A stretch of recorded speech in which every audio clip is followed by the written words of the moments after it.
Caitlin Clark needs to fix one thing holding back Fever's championship run, per Insider. ESPN has two big offseason questions for the Indiana Fever. That do this offseason and ultimately year 3 hold for Clark. Can Clark leave her injury issues behind, and how quickly can she return to her dominant form in 2026? No one needs to ask why these are the biggest questions. Yet, if there were any lingering doubts, an insider has got things covered. Heading into the 2025 season, Caitlin Clark was expected to be right in the MVP race and push the Indiana Fever into real championship territory. Instead, injuries kept her off the floor, and those lofty expectations never got the chance to unfold. Even without her, however, the Fever managed an incredible run, taking the Las Vegas Aces, the eventual champions, all the way to Game 5 in the semifinals. It was a proud, gritty finish to a season filled with setbacks. But let's be honest, that kind of success isn't sustainable without their superstar leading the charge.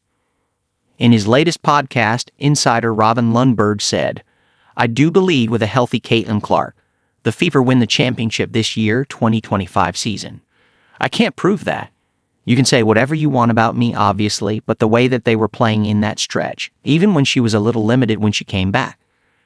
In one of those spurts, they had that game against the Dream and the Wings, and they were just putting points on the board. I'm not really sure how you stop them with CC, with Kelsey, with AB surrounded by better talent than they were when Clark was a rookie."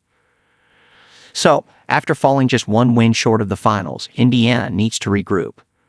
Last offseason was about building around Clark. This one has to be about keeping her healthy. She shouldn't rush back to play anywhere.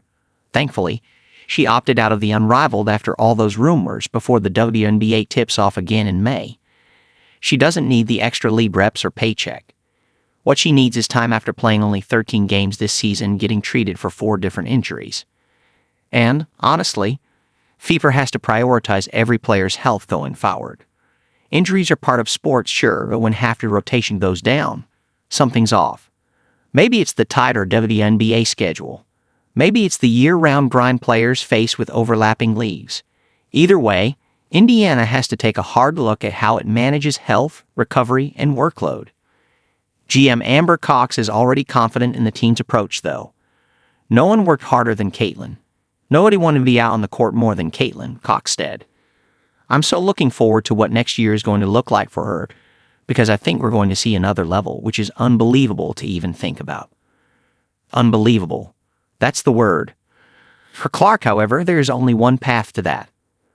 "More than anything, my main focus is really just getting my body healthy, and once we get back to 5-on-5, just being able to test my body and make sure it's in a good spot," Clark shared in her exit interview. "When you go through injuries, especially in my scenario, I think it's important that you can become confident in your body again. Win it all." The Fever is building a massive 108,000 square feet performance center in downtown Indianapolis, complete with courts, training zones, yoga studios, and spa-style recovery spaces. The only downside? It won't be ready until 2027. In the meantime, Indiana University and Pacers Sports and Entertainment have teamed up on a new program to study female athlete health and performance, aiming to close the gap in sports science that's long been based on male data and finally create research built for women's bodies.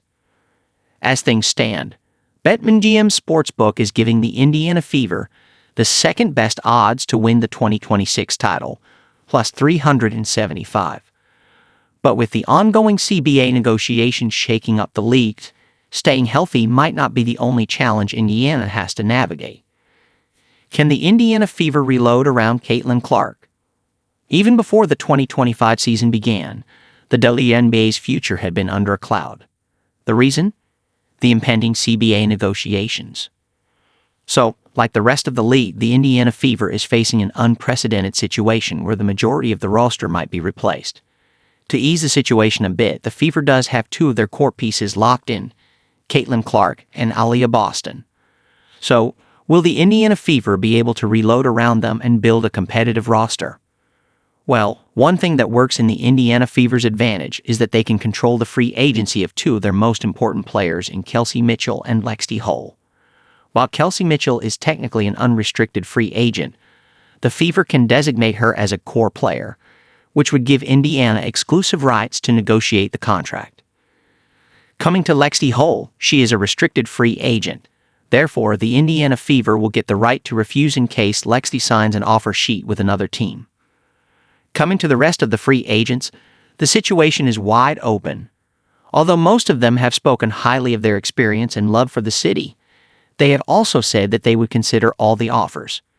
While that is a negotiation tactic, with a big spike expected to come in the salary cap, it may lead to a situation where the Indiana Fever are not in a position to bring all of them back.